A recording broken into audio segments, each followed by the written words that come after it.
उसका bill clear कर दूंगा। तो जब तक मैं उसका बिल क्लियर नहीं करता था, हालांकि मैंने अपने बिजनेस के लिए उससे उधार लिया, मैंने अपने किसी पर्सनल काम के लिए उधार नहीं लिया, लेकिन फिर भी चूंकि वो बिजनेस मेरा है and I am a sole proprietor and I am a trader, तो ये मेरी रिस्पॉन्सिबिलिटी है कि मैं इस लाइबिलिटी को जो कि मेरे ऊपर खड़ी हुई है 50,000 की, मैं उसको पे करूं। यानी कि एनी लाइबिलिटी जो कि मेरे बिजनेस की वजह से मुझ पर आई है, उसको पे करनी तो मैंने ही है, लेकिन यह है कि वो बिजनेस की लाइबिलिटी नहीं समझी जाएगी, बल्कि वो मेरी लाइबिलिटी समझी जाएगी। और खुदा न खास्ता अगर मैं उस लाइबिलिटी को पे न कर पाया, तो उस सूरत में क्या होता है कि मुझे अपनी गाड़ी बेचनी पड़ेगी, तो मुझे अपनी गाड़ी बेचनी पड़ेगी। अपना घर बेचना पड़ेगा, तो अल्टीमेटली मुझे अपना घर बेचना पड़ेगा। लेकिन मुझे ये और उसके अलावा और जितनी भी लाइबिलिटीज़ हैं मेरे ऊपर, मैंने वो सारी की सारी चुकानी है। तो ये बेसिकली एक सोल प्रोप्राइटर की बात है कि उसने जो है, the owner of the business is personally liable for any unpaid debts and other obligations of the business. दूसरी बात यह है कि the profits of a sole proprietor business are treated as income of the owner. ये बात भी हम कर चुके हैं। The proprietor is wholly liable for the debts of the business, borrowing money in his or her own name. ये भी हम बात अभी कर चुके हैं। When a sole proprietor dies, the business ceases to exist. That means there is no perpetual succession as the business does not exist independently of the owner. यहाँ पर इन्होंने जो है बड़ी एक अहम बात बताई है। इन्होंने ये बताया है कि जब सोल प्रोप्राइटर की डेथ हो जाती है, तो उसका बिजनेस उसके साथ ख़त्म समझा जाता है। अब यहाँ पर आप लोगों को जहन में एक सवाल जो है वो उभरेगा कि मिसाल के तौर पर एक बंदा है, वो एक दुकान चलाता था, उसकी डेथ हो गई।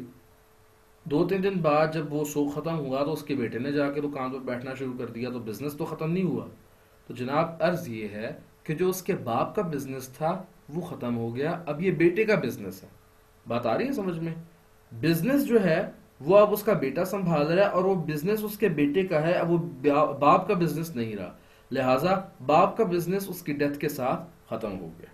यहां तक ये बात आप लोग समझ लें कि सोल प्रोप्राइटर की अगर डेथ हो जाती है, तो उसका बिजनेस जो है वो उसके साथ ख़त्म समझा जाता है। ये बात एक इम्पॉर्टेंट बात है जिसकी क्लैरिफिकेशन मज़ीद आगे चलकर आएगी, जब इंशाल्लाह ताला हम मज़ीद इसको डिटेल से स्टडी करेंगे। अभी हम अपनी बात को मज़ीद आगे बढ़ाते हैं। तो उसके बाद यहाँ पर उन्होंने the profits of business belong to the sole proprietor, ये भी हम पढ़ चुके हैं। The assets of the business belong to the sole proprietor. The sole proprietor can extract cash and other assets from the business known as drawings. तो ये बात तो आप सबके आम मुशाहिदे की है कि हम में से अक्सर लोग जो है अपना बिजनेस कर रहे होते हैं। हमारे घरों में हो सकता है हमारे वालिद, हमारे बड़े बहन भाई, हो सकता है वो किसी न किसी बिजनेस के साथ वाबस्ता हों। तो आप लोगों को ये बात मालूम होगी कि अक्सर औक़ात इस तरह से होता है कि जब कभी हमें कैश की ज़रूरत होती है, बिजनेसमैन की मैं बात कर रहा हूँ। फॉर एग्ज़ाम्पल एक दुकानदार है, वो एक दुकान चलाता है। अब रोज़ाना उसकी जो है वो सेल भी हो रही है, परचेज भी हो रही है, उसके पास ड्रॉर में कैश पड़ा रहता है। उसको जब भी अपने लिए ज़रूरत होती है, वो उस दराज में से कुछ कैश निकाल लेता है। जब भी ओनर ऑफ द बिजनेस अपने बिजनेस में से अपने पर्सनल यूज़ के लिए कोई भी आइटम, चाहे वो कैश हो, चाहे वो कोई इन्वेंट्री आइटम हो, वो जब अपने पर्सनल यूज के लिए वो अपने बिजनेस में से लेता है, तो इस विदड्रॉल ऑफ कैश को या विदड्रॉल ऑफ इन्वेंट्री को हम ड्राइंग कहते हैं। ये बात पते की है, इस बात को भी आप लोग याद रखें कि ड्राइंग का कॉन्सेप्ट ये है कि जब भी सोल प्रोप्राइटर अपने बिजनेस में से, ना सिर्फ सोल प्रोप्राइटर, कोई भी जो बेसिकली बिजनेसमैन है, वो अपने पर्सनल यूज के लिए जब कोई भी कैश या इन्वेंट्री आइटम या कोई भी और चीज जो कि उसके बिजनेस की हो, वो अपने पर्सनल यूज के लिए निकाले, तो इसको हम ड्राइंग कहते हैं।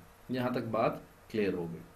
उसके बाद हम जो अगली बात करते हैं, अगली बात हमारी है पार्टनरशिप से मुताल्लिक। जो नेक्स्ट चीज हम लोगों ने समझनी है वो है पार्टनरशिप। यहां पर मैं आप लोगों को ये बोर्ड क्लियर कर दूं, उसके बाद हम पार्टनरशिप डिस्कस करते हैं। पार्टनरशिप भी बिल्कुल सोल प्रोप्राइटरशिप की तरह है, लेकिन इसके अंदर कुछ फ़र्क है। और इसके अंदर जो बुनियादी फ़र्क है, बाकी सारी बातें जो है वो सेम हैं। वो ये है कि पार्टनरशिप जो है वो एक बंदे की पार्टनरशिप नहीं होती, बल्कि पार्टनरशिप के लिए हमेशा से एक शर्त है। वो ये है कि कम से कम उसमें दो या और मोर देन टू इंडिविजुअल्स, दो या दो से ज़्यादा अशखास का होना ज़रूरी है। और दूसरी बात यह है कि इन अशखास के दरमियान एक एग्रीमेंट होना ज़रूरी है कि भाई हम लोग इस प्रॉफिट शेयरिंग रेशो के तहत एक दूसरे के साथ बिजनेस करेंगे।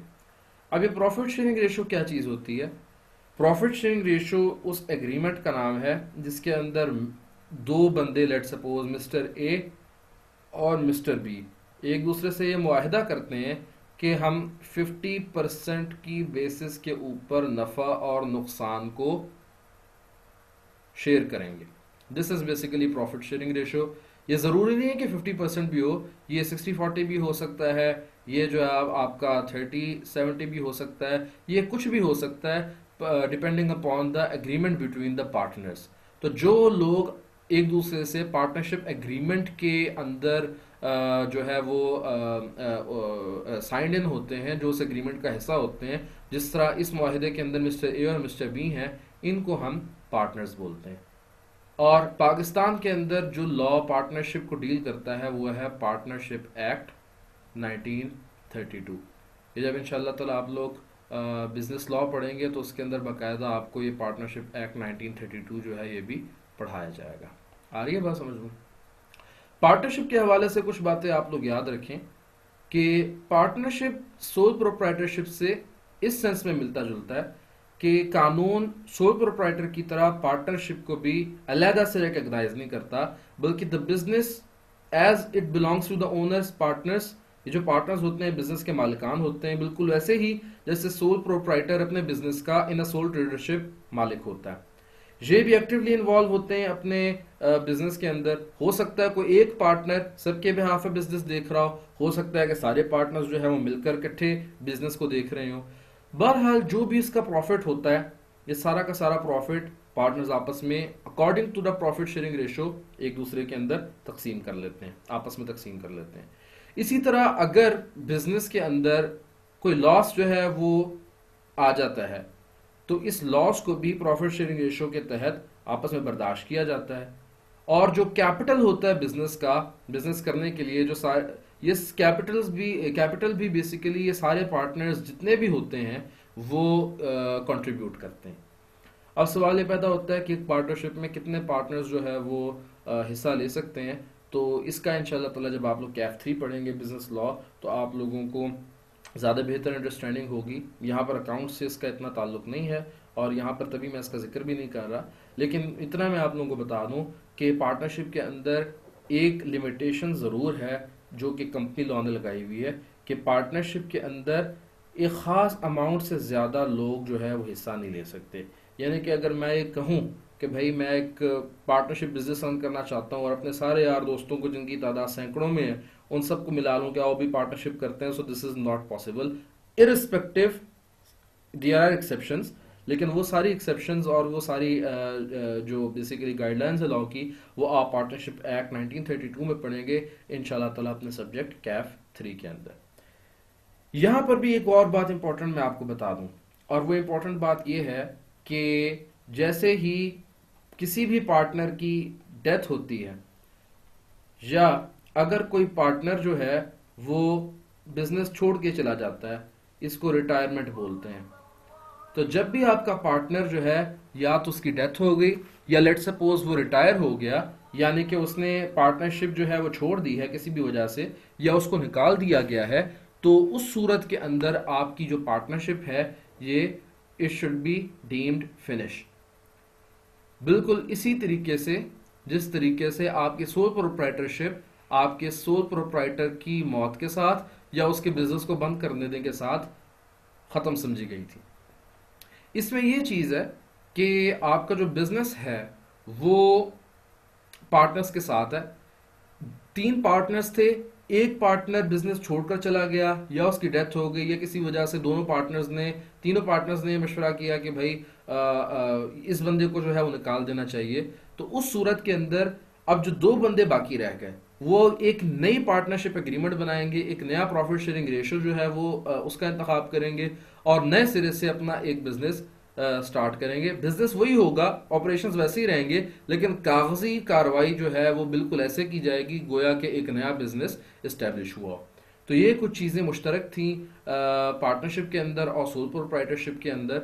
और यहाँ पर एक और बात, वही बात जो हम पहले कर चुके हैं सोल ट्रेडर के केस में, कि जो भी प्रॉफिट और लॉस होता है वो आपस में शेयर होता है, कोई भी अनपेड डेट्स लाइबिलिटीज होती हैं वो भी आपस में जो है वो शेयर की जाती हैं। और उसके अलावा जो एक और इम्पॉर्टेंट बात है वो ये है कि कैपिटल भी सारा पार्टनर्स कंट्रीब्यूट करते हैं और इनकी जो इनकम होती है पार्टनर्स की, यानी कि जो प्रॉफिट इनको हर पार्टनर को जो उनका प्रॉफिट का शेयर मिलता है वो हर पार्टनर की इंडिविजुअल इनकम तस्वुर की जाती है for the purposes of taxation.